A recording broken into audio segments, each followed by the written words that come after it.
U našoj kući džigericu svi obožavaju. Džigericu uzmite svinjsku, juneću, teleću, koju volite. Ispremite je lepo i imat ćete ručak sa nepunih 200 dinara. Prvo sam je lepo očistila od žilica. Pogledajte gde ima na džigerici žilice, sklonite ih. Jer oni neće da se okuvaju, jako je žilavo posle. I narežite džigericu na ovaj način koji sam vam prikazala. Znači na trake, otprilike santimetar, i onda narežite traku, prerežite na pola.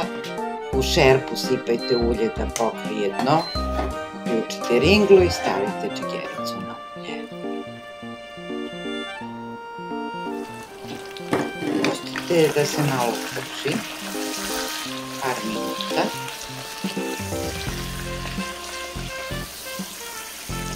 Lepo promešajte. Vidite, ona nije na jakoj vatri.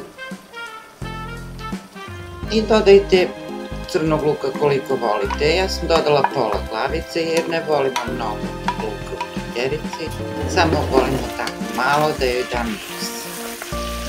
Lepo promešajte.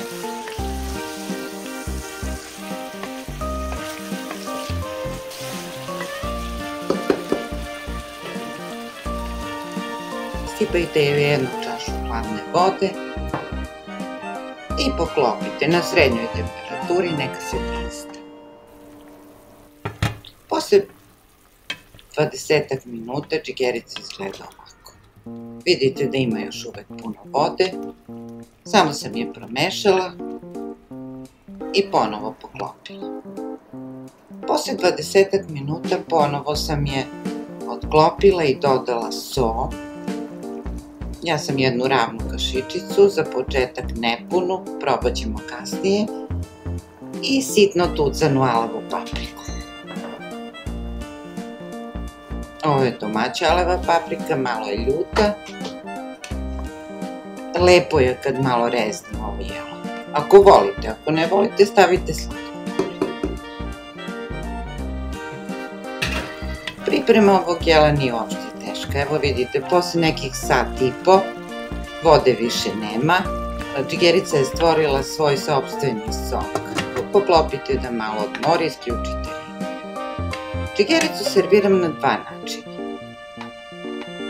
Neko je voli sa pireom, a neko ovako samo džigericu. Sipam u tanjir.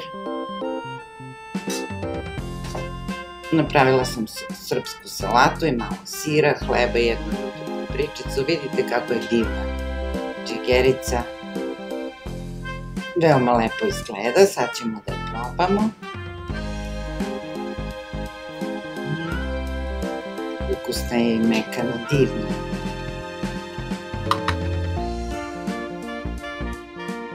Hvala što pratite moj kanal i što pomažete ovom kanalu da nastavi sa radom. Drugi način je sa pireom. Skuvala sam pire od belog krompira. Napravite blage zareze na pireu i sipajte džigericu sa njenim sopstvenim sosom, jer ona uvek pusti pri dinstanju malo sosa. Prijatno i uživajte. I zdravi mi bili. Voli vas vaša kuhinja na Rastu.